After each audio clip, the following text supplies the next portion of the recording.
Hey everyone, welcome back. हाजिर हूँ आपके लिए लेकर एक बहुत ही मिस्टीरियस कहानी जिसका नाम है रीमेमोरी।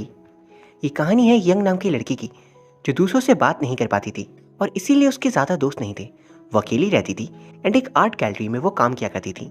उसकी लाइफ रोज़ की तरह बोरिंग से गुजरा करती एंड मानो जैसे यंग ने अपनी इस लाइफ को एक्सेप्ट सा कर लिया था। उसे अच्छा तो नहीं लगता था लेकिन वो इस चीज़ को ठीक करने के लिए कुछ कर भी नहीं सकती थी। लेकिन फिर एक दिन एक अनजान व्यक्ति से उसकी मुलाकात होती है एंड इसके बाद उसकी ज़िंदगी पूरी तरह से बदल जाती है। सो कहानी की शुरुआत में हम यंग से मिलते हैं। वो अपने घर पे थी एंड वहाँ से वो अपने जॉब के लिए निकलती है। वर्क डेस्क पे वो अपना काम करी थी, तभी उसके पास उसकी फ्रेंड मिन आती है। हम वहाँ देख पाते हैं कि यंग मिन की शक्ल को अच्छे से देख नहीं पा रही थी और इसीलिए वो मिन के आईडी कार्ड को देखती है एंड समझ पाती है कि उसके सामने मिन खड़ी है। उनकी बातों से हमें पता चलता है कि यंग को कुछ एक्स्ट्रा काम करने पड़ रहे थे और इसके लिए वो मना भी नहीं करती है। ये जानकर मिन कह रही थी, सिर्फ तुम ही हो जो उस एक्स्ट्रा काम को पूरा कर सकती हो, हम तो ऐसा बिल्कुल नहीं कर सकते। वह हमें यह भी पता चलता है कि मिन को यंग के एक स्पेशल कंडीशन के बारे में भी पता था। फिर मिन यंग को बताती है कि उनका जो नया कलीग है वो यंग से मिलना चाहता है। मिन कहती है कि वो बहुत ही हैंडसम है एंड बहुत अच्छा भी, शायद वो तुम्हारी कंडीशन को अच्छे से समझे। यंग कहती है मुझे कोई इंटरेस्ट नहीं है। जैसे यंग ने अब प्यार जैसी चीज़ों से उम्मीद बिल्कुल ख़त्म कर दी थी। मिन कहती है क्या तुम पूरी ज़िंदगी इसी तरह अकेली रहना चाहती हो? इस बात का इनके पास कोई जवाब नहीं होता। जिंदगी में आखिर प्यार कौन नहीं चाहता, लेकिन प्यार करने वाले आसानी से सबको मिलते नहीं। मिन यंग से रिक्वेस्ट करती है कि प्लीज़ कोई तो दोस्त बनाओ, क्योंकि तुम्हारे साथ रहने के लिए किसी भी इंसान को टाइम चाहिए। उन्हें तुम्हारे साथ रहते हुए एक आदत बनानी होगी। यंग कहती है मैं अब काम करने जाती हूँ वरना लेट हो जाएगी। अगले सीन हम देखते हैं कि यंग गैलरी के बाहर खड़ी थी, जहाँ वो देखती है कि गैलरी के सिक्योरिटी गार्ड और एक दूसरे बंदे के बीच बहस हो रही थी और सिक्योरिटी गार्ड बहुत ही गुस्से में लग रहा था। वो उस बंदे से बार बार बोल रहा था कि मुझे नहीं पता, लेकिन वो बंदा कहता है कि देखो अगर मैं फंसा तो तुम भी नहीं बचोगे। ये सब यंग सुन लेती है और बहस के बीच सिक्योरिटी गार्ड की नज़र यंग पे पड़ जाती है। ये देख यंग तुरंत वहाँ से भाग निकलती है, लेकिन सिक्योरिटी गार्ड यंग की तरफ ही देखते जा रहा था। अब हम देखते हैं कि रात हो चुकी थी। यंग एक्स्ट्रा काम कर रही होती है। दूसरी तरफ सीसीटीवी रूम पे हम उसी सिक्योरिटी गार्ड को देखते हैं। वो गार्ड कैमरास को बंद कर देता है और फिर वो सीन वहीं कट हो जाता है। इसके बाद हमें दिखाया जाता है कि यंग को अचानक किसी के चिल्लाने की आवाज़ आती है। वो डर गई थी एंड तभी हम देखते हैं कि वही गार्ड यंग के पास आ रहा था। यंग उसकी शक्ल को तो नहीं देख पाती, तो वो पूछती है तुम आखिर हो कौन और तुम मुझसे क्या चाहते हो? वो बिना कुछ बोले अजीब तरीके से हंस रहा था, जिसके कारण यंग और ज़्यादा घबरा जाती है। तभी वो गार्ड धीरे धीरे करके यंग की तरफ बढ़ रहा था। इसके बाद हम देखते हैं कि एक और बंदा उसी जगह पर आया हुआ है। वो भी सीसीटीवी रूम पे जाता है और वहाँ पे कैमरास को ऑन कर देता है और वो देख लेता है कि गार्ड किसी लड़की को परेशान कर रहा है। इसके अगले सीन में यंग उस गार्ड से बचकर भागने लगती है और वो गार्ड भी उसका पीछा कर रहा था। ये सब देख वो दूसरा बंदा भी तेजी से यंग को बचाने के लिए भागता है, लेकिन यंग फिर उस गार्ड की पकड़ में आ जाती है। वो बोलता है तुम्हें ऐसे भागना नहीं चाहिए था, अब प्लीज़ भागना मत, मुझे तुम्हें शांति से ख़त्म करने दो। वही हम देखते हैं कि वो दूसरा बंदा तेजी से भागकर आ ही रहा था एंड इसके ठीक अगले सीन में वो सिक्योरिटी गार्ड अब मारा जा चुका था और उसे उस बंदे ने ही मारा था एंड यंग की जान बच जाती है।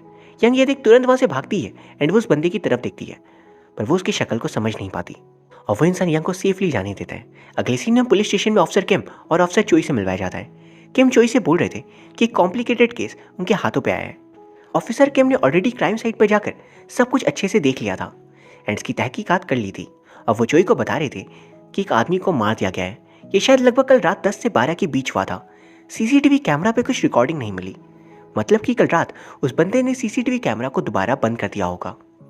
किम चोई को बताते हैं उस गार्ड के ऊपर कोई भी गुनाह के रिकॉर्ड नहीं है, फिर उसे किसने मारा होगा? और तो और जिस चीज़ से उसे मारा गया है वो भी वहाँ पर नहीं मिला, मतलब जिसने भी उसे मारा है वो उस हथियार को लेकर भाग गया। चोई कहता है फिर हम उसे कैसे पकड़ेंगे? किम कहते हैं हमारे पास एक विटनेस है, एक आई विटनेस। हम देख पाते कि ऑफिसर्स यंग को पुलिस स्टेशन लेकर आए थे और वहाँ उसे कल्प्रिट की शक्ल को बनवाने की कोशिश की जा रही थी। किम चोई को बताते हैं कि हमारे पास ये एक लौती विटनेस है, ये भी उसी आर्ट गैलरी पे काम करती है जब वो गार्ड काम करता था, लेकिन एक प्रॉब्लम है, इस लड़की को दूसरों की शक्ल अच्छे से नहीं दिखती। चोई कहता है तुम्हारा मतलब क्या है, शक्ल दिखाई नहीं देती, ऐसा भी होता है क्या? किम कहते हैं हाँ, जैसा कि मिस यंग के मेडिकल रिकॉर्ड्स उनके दोस्तों ने बताया है कि उन्हें फेस ब्लाइंडनेस है और इसीलिए उन्होंने उस बंदे की शक्ल को अच्छे से नहीं देखा जिसने सब कुछ किया है। अगले सीन में यंग इंटेरोगेशन रूम पे थी। वहाँ पे हमें पता चलता है कि यंग के हाथों पे भी अच्छी खासी चोट लगी हुई थी, लेकिन उसे बिल्कुल भी उस बारे में होश नहीं था। वहाँ बैठकर वो बस यही सोच रही थी कि आखिर वो ऑफिसर्स की हेल्प भी नहीं कर पा रही। बाहर से यंग को ऑफिसर चोई देख रहे थे, तभी उसे एक बंदा आकर स्केच दिखाता है जिन्होंने यंग की हेल्प से बनाया था। वो बंदा एक और बात बताता है कि मिस यंग ने हमें बताया कि उस कल्प्रिट ने हुडी वाली जैकेट पहन रखी थी, लेकिन स्केच में तो उन्होंने हुडी बनवाया ही नहीं। ऐसा लगता है कि मिस यंग खुद भी थोड़ी कन्फ्यूजन में है। फिर चोई अंदर आता है यंग से बात करने। वो कहता है, क्या आप उस कल्प्रिट के बारे में कुछ और बता सकते हो? उसने भी तो आपका चेहरा देख लिया होगा। आप प्लीज़ उसके बारे में कुछ भी और बता दो ताकि हम उसे जल्द से जल्द पकड़ सके, वरना फिर आप भी खतरे में आ सकते हो। यंग चोई से कहती है कि उसे और कुछ भी नहीं पता। तभी ऑफिसर किम आकर कहते हैं, सच बताओ वहां पे कोई और भी था क्या, या फिर तुमसे बहाने बना रही हो? क्योंकि क्राइम साइट पे 4 फुटप्रिंट्स हैं, यानी कि 2 फुटप्रिंट्स उस गार्ड के होंगे और 2 तुम्हारे, तो यहाँ पर किसी तीसरे के होने की गुंजाइश है ही नहीं। किम कहते हैं, आपको खुद ठीक तरीके से याद नहीं और आप चाहते हो कि आपकी इन बातों पे हम यकीन कर ले। यंग वहां पर धीमे स्वर में कहती है, शायद वहां पे एक सचमुच तीसरा बंदा था। किम कहते हैं, शायद या यकीनन, एक बात बताओ आप। यंग कहती है, वहां पे एक तीसरा बंदा था। किम कहते हैं, देखो मिस यंग, आपको हमें सच बताना होगा, आपको जानते हो या नहीं? यंग पूरी तरह से घबराई हुई थी, इसलिए चोई कहता है, ऑफिसर किम आप प्लीज रुक जाओ, हमें बात करके पता करना होगा, क्योंकि इस तरह हम केस सॉल्व नहीं कर पाएंगे और मिस यंग टेंशन में और आ जाएंगी। फिर वो यंग से पूछता है कि आपने कल किसी को भी कांटेक्ट करने की कोशिश क्यों नहीं की? आप किसी को जानते नहीं हो क्या? आपके पेरेंट्स को कांटेक्ट कर लेते आप। वो बताती है कि उसके पेरेंट्स इस दुनिया में नहीं है और उसका कोई दोस्त भी नहीं जिसे वो कांटेक्ट कर सके। फिर दोनों ऑफिसर्स इंटरोगेशन रूम से बाहर आते हैं। किम चोई से बोल रहे थे कि कुछ तो सही नहीं लग रहा, कोई बात है जो उन्हें लग रहा है कि यंग छिपा रही है। चोई कहता है, ये आप बोल रहे हो? किम कहते हैं, देखो उस गार्ड को यंग के फेस ब्लाइंडनेस के बारे में पता था, इसीलिए उसने कैमरा बंद किया ताकि वो यंग के साथ गलत कर सके, और यंग को जो भी परेशानी हो रही है वो मुझे उतनी ज़्यादा नहीं लगती। चोई कहता है, आप क्या सोच रहे हो? कहीं आप ये तो नहीं सोचे कि गार्ड को यंग ने मारा हो? किम कहते हैं, ये तो हो सकता है ना कि यंग ने उसे मारा हो एंड वो हमसे अब झूठ बोल रही है। चोई कहता है, चलो मान लिया कि यंग ने उसे मारा है, लेकिन हमें उसके खिलाफ कोई भी एविडेंस नहीं मिला, और तो और यंग के पास इतना समय था ही नहीं कि वो अपने खिलाफ सबूत को हटा सके। किम कहता है, ये बात भी सही है। यंग नहीं तो फिर कौन? वो इंसान आखिर होगा कौन जिसने गार्ड को मारा? किम कहते हैं, मैं यंग के ऊपर से शक इतनी आसानी से नहीं हटाने वाला। वो चोई से कहते हैं, हो सके तो यंग पे और नजर रखना। चोई कहता है, ठीक है, मैं आपकी हेल्प करूंगा और यंग पे नजर रखूंगा। अगले सीन हम देखते हैं कि यंग घर वापस आ गई थी, लेकिन उसे बिल्कुल शांति महसूस नहीं हो रही थी। वो काफ़ी परेशान थी और वो अपनी यंगर सेल्फ को याद करी थी। दूसरी तरफ हम देखते हैं कि ऑफिसर चोई यंग के बारे में डेटाबेस में चेक करते हैं, तो उन्हें पता चलता है कि यंग का एक बहुत ही डिफिकल्ट पास्ट है। उसके साथ काफ़ी पहले बहुत कुछ बुरा हुआ था और इसी कारण से यंग को फेस ब्लाइंडनेस हो गई थी और वो आज तक उस बात को भुला नहीं पाई है। अगले सीन हम देखते हैं कि यंग अपने पेरेंट्स के फोटोज को देख उन्हें याद करी थी। तभी उसे ऑफिसर चोई का कॉल आता है। चोई यंग से कहता है, आज दोपहर को आप प्लीज़ पुलिस स्टेशन आ जाना। यंग पूछते क्यों? चोई कहता है, प्लीज़ आप आ जाओ, मैं वहाँ पे आपको सब कुछ बता दूंगा। अगले सीन हम देखते हैं कि चोई यंग की दोस्त मिन से मिलने गया हुआ था। चोई मिन से यंग के नेचर के बारे में पूछा था। मिन बताती है कि यंग का नेचर बिल्कुल नॉर्मल है, उसे सिर्फ दूसरों के फेसेस को पहचानने में प्रॉब्लम होती है और कुछ भी नहीं। चोई पूछता है, वो दूसरों के साथ कैसा बिहेव करती है? मिन कहती है, वो एक बहुत ही अच्छे इंसान है एंड उसने आज तक किसी को भी परेशान नहीं किया। लेकिन फिर वो कहती है, उसकी एक परेशानी ज़रूर है, वो अपने फेस ब्लाइंडनेस के कारण किसी से भी दोस्ती नहीं कर पाती। मिन बताती है, मैं यंग की दोस्त हूँ, फिर भी कभी कभी मुझे अजीब सा लगता है, लेकिन इसमें हम क्या कर सकते हैं? मैं समझ सकती हूँ कि यंग को बहुत तकलीफ होती होगी। चोई पूछता है, क्या आप मुझे यंग के बारे में कुछ और बता सकते हो? जैसे यंग किसी को पर्सनली जानती है, उसकी कोई फैमिली या क्लोज फ्रेंड, या फिर यहाँ काम करने से पहले यंग क्या करती थी? कुछ भी जो आप बता सकते हो। मिन कहती है, मुझे इस बारे में कुछ ज़्यादा नहीं पता, लेकिन क्या आपका ये सब कुछ जानना ज़रूरी है? आपको यंग के बारे में इतना सब क्यों जानना है? चोई कहता है, नहीं ऐसी कोई बात नहीं है, और उस बात को किसी तरह वहाँ से टाल देता है एंड चला जाता है। जाने से पहले वो ये बात कहता है कि अगर आपको कोई भी सस्पिशियस इंसान दिखे तो प्लीज़ आप मुझे तुरंत बता देना। अगले सीन हम देखते हैं कि ऑफिसर चोई को एक जूनियर ऑफिसर दिखाते हैं कि उन्हें एक सीसीटीवी फुटेज मिला है आर्ट गैलरी के बाहर का, एंड ये फुटेज दिन के वक्त की थी। उस फुटेज पे वो लोग अच्छे से उस सिक्योरिटी गार्ड को देख सकते थे, लेकिन उन्हें यंग की शक्ल अच्छे से दिखाई नहीं दे रही थी। अगले सीन में कैम यंग को पुलिस स्टेशन बुलाते हैं एंड वहाँ पे यंग को उस गार्ड की फोटो दिखाते हैं जिसपे उसके साथ एक और इंसान था। हम कहते हैं, इस फोटो को देखकर कुछ याद आ रहा है तुम्हें? यंग कहती है, मैंने गार्ड को उस दिन किसी से बात करते हुए देखा था बस, लेकिन मुझे उसकी शक्ल नहीं समझ आई। किम कहते हैं, कोई बात नहीं, लेकिन उस दूसरे बंदे के बारे में कुछ तो बताओ। यंग कहती है, मैं उसकी शक्ल भी नहीं समझ पाई। किम गुस्से में आ जाते हैं और कहते हैं, मैं जानता हूँ आपको फेस ब्लाइंडनेस है, लेकिन एटलीस्ट कोई तो डिटेल होगी जो आपको याद हो। यंग घबराने लगती है तो चोई बोलता है कि आप किसी इंसान को पहचानने के लिए आखिर करते क्या हो? यंग घबराने लगती है तो चोई आसान शब्दों में यंग से पूछता है, आप अपने रेगुलर लाइफ में किसी इंसान को पहचानने के लिए क्या करते हो? यंग कहती है, मैं किसी इंसान को उसके फिजिक को देखकर पहचान सकती हूँ, या फिर उसकी वॉइस को सुनकर, या फिर उसके हेयर स्टाइल को देखकर। किम कहता है ठीक है। अगले सीन में यंग घर जाने के लिए टैक्सी रोक रही थी, लेकिन कोई भी टैक्सी वाला रुक नहीं रहा था। जो आकर बोलता है कि कोई भी टैक्सी वाला नहीं रुकेगा। पुलिस स्टेशन से निकलने वाले या तो ऑफिसर्स होते हैं, या फिर क्रिमिनल्स, या फिर विक्टिम्स। इन सभी के चक्करों में टैक्सी वाले कभी नहीं पड़ना चाहते। जो ये भी कहता है कि आखिर आप इस तरह अकेले क्यों जा रहे हो, मैं आपको छोड़ देता हूँ। यंग मना करती है। जो कहता है आपको पता है ना कि आपकी जान भी खतरे में हो सकती है, फिर हर समय आप अकेले क्यों रहते हो, किसी की हेल्प क्यों नहीं लेते। यंग फिर भी मना करती है। तो चोई बोलता है देखो आप एक काम करो, मेट्रो से चले जाओ। अगले सीन में यंग मेट्रो पे थी और चोई भी वहाँ पे था ताकि वो उस पर नजर रख सके। वहीं पे एक अनजान बंदा यंग को गलत तरीके से टच करा था। ये जैसे ही चोई देखता है उस बंदे को वो रोकता है और उस पर चिल्लाने लगता है। वो बंदा कहता है मैंने तो कुछ भी नहीं किया, और तुम्हें मुझ पर विश्वास नहीं तो इस लड़की से पूछ लो। यंग कुछ भी नहीं कहती। चोई को बहुत ज़्यादा गुस्सा आ जाता है और वो उस बंदे को बहुत मारता है। अगले सीन हम देखते हैं यंग मेट्रो से बाहर आकर पैदल घर जा रही थी। चोई उसे रोक कर कहता है आखिर आपने वहाँ पे कुछ बोला क्यों नहीं, आप ऐसे गलत को सह क्यों रहे हो। यंग कहती है आखिर आप एक ऑफिसर होकर किसी को पागलों के जैसे कैसे मार सकते हो। चोई को इस बात पर थोड़ा गुस्सा आ जाता है। वो बोलता है तुम्हें और क्या करता, ऐसे घटिया लोग ऐसे ही जाने दूं। यंग कहती है अगर मैं कुछ बोलती भी तो क्या डिफरेंस हो जाता, क्या कोई फर्क पड़ने भी वाला था। चोई कहता है आपने कभी कोशिश भी की है दूसरों से हेल्प मांगने की। मैं जानता हूँ और समझ सकता हूँ कि आप अंदर से कैसा फील कर रहे होंगे। आप अभी रोना चाहते हो, आप चाहते हो कि कोई हो जो आपके साथ भी रहे, लेकिन आप अपने इमोशंस को दिखाने से डरते हो। जो ही कहता है पता है वैसे घटिया लोग सिर्फ कमज़ोर इंसानों के पीछे नहीं आते, बल्कि उन लोगों को परेशान करते हैं जो कुछ कहते नहीं। कभी कभी हमें अपनी इमोशंस, अपनी बातों को बाहर लेकर आना चाहिए। तभी यंग कहती है फिर आप ही बताओ मैं क्या करूं, मैं किससे हेल्प मांगूं, कौन है जो मेरी मदद करेगा। वो बोलती है आप जैसे स्ट्रांग लोग कभी नहीं समझ सकते हम लोगों की परेशानी। जो ही बोलता है मैं स्ट्रांग नहीं हूँ, मेरे पास अब कुछ भी खोने को नहीं है, इसलिए मैं अब ऐसा बन चुका हूँ। कभी भी गलत को देखता हूँ तो खुद को रोक नहीं पाता, क्योंकि अब मुझे मेरी लाइफ की परवाह नहीं है। यंग कहती है मेरे पास भी कुछ भी नहीं है खोने को, मैं अब और क्या ही खो सकती हूँ। मेरे पेरेंट्स नहीं है, मेरे पास कुछ भी नहीं है। कि उम्र में ही मुझे किडनैप करके मेरे साथ बहुत कुछ गलत किया गया था, बताओ मेरे पास क्या है खोने को। जो बोलता है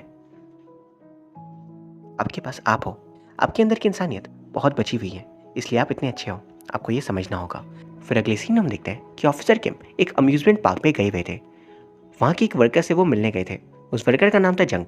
किम को पता चला था कि आर्ट गैलरी का सिक्योरिटी गार्ड भी एक टाइम पे वहाँ पे काम करता था, तो वो उस गार्ड के बारे में कुछ और जानने के लिए गए हुए थे, लेकिन उन्हें कुछ पता नहीं चल पाता। तो वो जंग से कहते हैं कि मेरा कार्ड रख लो, अगर कुछ भी याद आए तो प्लीज़ मुझे कॉल कर देना। अगले सीन हम देखते हैं कि आर्ट गैलरी के क्राइम सीन में यंग आई हुई थी। तभी वहाँ पे चोई भी आ जाता है एंड वो यंग से कहता है आप यहाँ क्या कर रहे हो। यंग कहती है मैंने सोचा कि शायद मुझे यहाँ आना चाहिए एंड ये देखकर मुझे कुछ याद आ जाए एंड फिर मैं शायद कुछ हेल्प कर पाऊँ। चोई पूछता है तो क्या कुछ याद आया। यंग कहती नहीं, कुछ भी याद नहीं आया। फिर यंग पूछती है अगर मुझे उस कल्प्रिट की शक्ल याद आ जाए तो क्या आप मेरा पीछा छोड़ देंगे। चोई बोलता है देखो ये आसान नहीं है। यंग कहती है फिर मैं क्या करूँ तब, आप ही बताओ, मैं दूसरों के चेहरे पहचान नहीं सकती, कोई मेरे साथ रहता नहीं, तो मैं क्या कर सकती हूँ।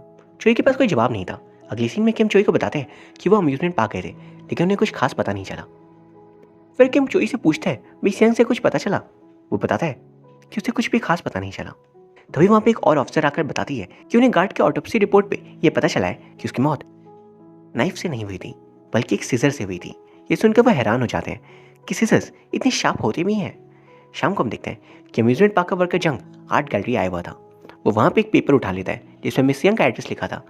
ये मैंने देख लेती है और वो तुरंत चोई को कॉल कर वहाँ बुलाती है एंड ये सब कुछ बता देती है। चोई को वो बताती है कि जिस बंदे ने ये सब कुछ किया है वो अम्यूजमेंट पार्क के वर्कर्स वाले ड्रेस में था। फिर अगले सीन में चोई तुरंत यंग के घर के लिए निकल जाता है। दूसरी तरफ हम देखते हैं कि जंग यंग के घर आ चुका था। वो बताता है कि मैं ऑफिसर जंग हूँ और ऑफिसर किम की जगह अब इस केस को मैं देख रहा हूँ। यंग गेट नहीं खोल रही थी, तो वो बोलता है कि अगर आप नहीं चाहते हो कि मैं अंदर आऊँ तो आप प्लीज़ पुलिस स्टेशन आ जाओ। यंग पुलिस स्टेशन नहीं जाना चाहती थी, तो वो तुरंत गेट खोल देती है। फिर जंग उससे पूछता है कि आप मुझे कुछ बताओगे कि उस कल्प्रिट की फिजिक कैसी थी। यंग बताती है उसने काले कपड़े पहन रखे थे, वो लंबा सा था और पतला सा भी, उसकी आंखें मुझे अच्छे से तो नहीं पता लेकिन शायद बहुत शार्प थी। जंग उसे एक फोटो दिखाता है और बोलता है याद करो क्या वो ये इंसान था, ये लड़का अब काफ़ी बड़ा हो गया होगा, याद करो क्या वो यही था। यंग उसे काफ़ी इंसिस्ट करा था कि प्लीज़ कंफर्म करो। वो जल्दबाजी में बोलता है कि हमें इसे जल्दी पकड़ना होगा। एंड ये देखिए को याद आता है कि उस दिन आर्ट गैलरी के बाहर जब वो थी और जब उसने उस गार्ड को किसी अनजान इंसान के साथ बात करते हुए देखा था, तो वो बंदा भी इसी तरीके से बात कर रहा था कि हमें इसे जल्दी पकड़ना होगा। यंग को समझ आ जाता है ये तो वही बंदा है। यंग उससे कहती है कि प्लीज़ अब आप चले जाओ, क्योंकि इससे ज़्यादा मुझे नहीं पता। यंग वहाँ से चला जाता है। उसके बाद यंग ऑफिसर किम और ऑफिसर चोई को ये सब कुछ बता देती है। वो दोनों यंग के घर आ जाते हैं एंड यंग उन्हें बता रही थी कि उस बंदे की आवाज़ वैसी ही थी जैसे उस कल्प्रिट की थी। किम कहते हैं कि हो ना हो कि वो कल्प्रिट यही पता करने आया था कि मिस यंग को सच में फेस ब्लाइंडनेस है या नहीं। फिर यंग की ड्राइंग्स और अचीवमेंट्स को देख चोई कहता है अब आप ड्राइंग नहीं बनाते, आप क्या किसी भी इंसान की ड्राइंग नहीं बनाते हो? यंग कहती है लास्ट मैंने 10th क्लास में बनाया था, अब मैं नहीं बनाती। वो बोलती है पता है वो इंसान मेरे साथ बैठा था, उसने मुझसे बातें की और वो बच के चला गया। एंड मैं समझ भी नहीं पाई कि वो कौन है। मैं और क्या कर सकती हूँ? एक कल्प्रिट जो मेरे सामने बैठा था, लेकिन मैं कुछ नहीं कर पाई। और अगर वो वापस भी आ गया या फिर वो कभी मेरे सामने भी रहा, तब भी मैं उसे नहीं पहचान पाऊंगी। मैं आप लोगों के किसी भी काम की नहीं हूँ। फिर वो बोलने लगती है कि अगर वो वापस आ गया तब, और इस बात को वो रिपीट में बोलने लगती है। तो जो उसके पास आता है उसे समझाता है कि वो आपको कुछ नहीं करेगा। अगर उसे कुछ भी करना होता तो अभी तो उसने कर दिया होता। वो यंग को समझाता है कि आपको कुछ नहीं होगा। फिर वो अफसर किम को बाहर छोड़ने गया था। किम चोई से कहता है कि देखो मुझे नहीं लगता इस तरह में उस लड़की को अकेला छोड़ना चाहिए। चोई कहता है आप जाओ, मैं उसके साथ रहूँगा। अगले सीन में देखते ही चोई मेमोरी चैम्बर में गया हुआ था, वो जगह जहाँ पे लोग अपने किसी फैमिली के रिमेन्स के साथ उनकी फ़ोटो या फिर किसी मेमोरेबल चीज़ को याद रखने जाते हैं। वहाँ पर वही फ़ोटो दिख रहा था। इसके बाद हम देखते हैं कि उसके पास एक शार्प सीजर थी। ये शायद वही सीजर थी जिसके बारे में ऑटोप्सी रिपोर्ट आई थी और गार्ड को इसी से मारा गया था। मतलब क्या चोई ने उस गार्ड को मारा है? अगले सीन हम देखते हैं यंग की दोस्त मिन यंग को जंग के बारे में बता रही थी और वो बताती है कि उसने अफसर चोई को कई बार उस आर्ट गैलरी में देखा है। लेकिन जब उसने चोई से ये बात पूछी तब उन्होंने साफ इनकार कर दिया कि वो तो पहले कभी यहाँ पर आए ही नहीं। फिर अगले सीन हम देखते हैं कि अफसर किम को एक जूनियर ऑफिसर एक सीसीटीवी फुटेज दिखाता है, जिसे देख उन्हें पता चलता है कि चोई जो है वो उस आर्ट गैलरी के बाहर पिछले महीने से नजर रखे हुए है। ये देख वो हैरान हो जाते हैं कि खून होने के पहले से चोई वहाँ पे नजर क्यों रखा था। अगले सीन में चोई यंग को ढूंढता हुआ अम्यूजमेंट पार्क पहुंच जाता है। वो उसे कहता है आखिर आप यहाँ अकेले क्यों घूम रहे हो? यंग पूछती है एक बात बताना, आप पहले भी आर्ट गैलरी आ चुके हो ना? चोई बोलता नहीं, मैं कभी वहाँ पे नहीं गया। वो बोलती है आखिर आप कैसे दिखते हो? चोई बोलता है तुम अचानक ये सवाल क्यों पूछ रही हो? यंग कहती है इतने दिनों से आप मेरे साथ हो, मैं ये भी नहीं चाहती आप कैसे दिखते हो। चोई बोलता है मुझे भी अपनी शक्ल को देखने का मौका नहीं मिला काम के कारण से। यंग बोलती है आप ये तो बता सकते हो कि मैं कैसे दिखती हूँ? वो बोलती है कि जब मैं खुद की शक्ल को याद करी थी तब मुझे उस बंदे की शक्ल याद आने लगी। चोई कहता है तो क्या आपको उसकी शक्ल याद आ गई? वो बोलती है नहीं, मुझे अच्छे से याद नहीं आई। फिर चोई यंग को एक हैंड मिरर ला कर देता है। दूसरी तरफ अफसर किम को सिक्योरिटी गार्ड की सच्चाई के बारे में पता चलता है। उस गार्ड को अम्यूजमेंट पार्क की जॉब से इसलिए निकाल दिया गया था कि उसके ऊपर एक लड़की के साथ गलत करने का दोष था और वो बहुत ही घटिया इंसान था। कि वहाँ पर चोई को तुरंत पुलिस स्टेशन आने कहते हैं। तब यंग मिरर पे अपनी शक्ल देखती है और वो अपनी शक्ल देख पा रही थी। फिर वो उसके पीछे खड़े अफसर चोई को देखती है और वो बहुत खुश लग रही थी कि एट लास्ट वो इस इंसान की शक्ल को देख पाएगी जो उसके इतने दिनों से हेल्प कर रहा है। लेकिन जैसे ही वो उसकी शक्ल को देखती है वो हैरान रह जाती है, क्योंकि वो कल्प्रिट और कोई नहीं बल्कि चोई खुद था। वो घबरा कर वहाँ से जाने लगती है। चोई सामने दिखता है तो उसे यंग नहीं दिखती। वो उसे ढूंढने लगता है, लेकिन तब तक यंग को जंग पकड़कर अपने साथ ले जाता है। वो उसे मारने वाला था, लेकिन चोई आकर जंग को खत्म कर देता है और वो कहता है उस दिन आप आर्ट गैलरी पे क्यों थे? मेरा प्लान बिल्कुल सही था, लेकिन आप बीच में आ गए। पर आप घबराओ मत, मैं आपको कुछ नहीं करूँगा और खुद को ऑफिसर्स के हवाले कर दूंगा। मुझे जो करना था मैंने कर लिया। तभी हमें पता चलता है ये सालों पहले की बात है। एक बार चोई अपनी बहन के साथ अम्यूजमेंट पार्क गया था स्कूल के बाद। वो कुछ लाने को गया था एंड इस बीच वो सिक्योरिटी गार्ड और जंग वो दोनों उसकी सिस्टर को पकड़ कर ले जाते हैं एंड उसे ख़त्म कर देते हैं। उस दिन के बाद से चोई बस उन दोनों को ख़त्म करना चाहता है और वो इसीलिए जंग से बोलता था कि कभी हार मत मानो, खुद के लिए लड़ना सीखो, क्योंकि दुनिया में आपकी खुद से हेल्प करने कोई नहीं आने वाला। अगली सीन में यंग ऑफिसर के साथ थी और वो उससे बोल रहे थे कि अब ये केस सॉल्व हो चुका है, अब आप टेंशन मत लेना और थैंक यू अभी तक हमारे साथ कोऑपरेट करने के लिए। यंग पूछती है आखिर अब मिस्टर चोई के साथ क्या होगा? किम कहते हैं उसे जेल भेजा जाएगा। फिर आगे की प्रोसीडिंग्स होगी, क्योंकि मिस्टर चोई ने अपनी बहन की जान के बदले के लिए ये सब कुछ किया जो कि कानूनन अपराध है। यंग घर आकर एक स्केच बनाने लगती है और वो देखती है कि उसने खुद की ही स्केच बनाई थी। वो एक्चुअली कल्प्रिट की स्केच बना रही थी और खुद की स्केच देखकर वह हैरान रह जाती है। एंड तभी हमें पता चलता है कि उस दिन उस गार्ड को और किसी ने नहीं बल्कि यंग ने खुद मारा था। यंग के साथ ऑलरेडी एक बार गलत हो चुका था और इस बार उसे होश नहीं था कि उसने कब गार्ड को ख़त्म कर दिया। और उसके दिमाग से ये बात चली भी गई। वो ये सच जानकर खुद घबरा जाती है कि उसने उस गार्ड को मारा था। हम देख पाते हैं कि जोई ये सब कुछ जानता था, लेकिन वो सच किसी को भी नहीं बताता क्योंकि वो नहीं चाहता था कि यंग को अब लाइफ में और परेशानी हो। और यहाँ ये कहानी ख़त्म हो जाती है। ये कहानी बहुत ही ज़्यादा उलझी हुई थी एंड धीरे धीरे इसके सारे लेयर्स ओपन होते हैं। एंड का ट्विस्ट हैरान करने वाला था एंड मैं उम्मीद करता हूँ आपको ये कहानी पसंद आई होगी। अगर हाँ, देन प्लीज़ वीडियो को लाइक कर दीजिए एंड चैनल को सब्सक्राइब भी। Thank you very much for watching. See you soon.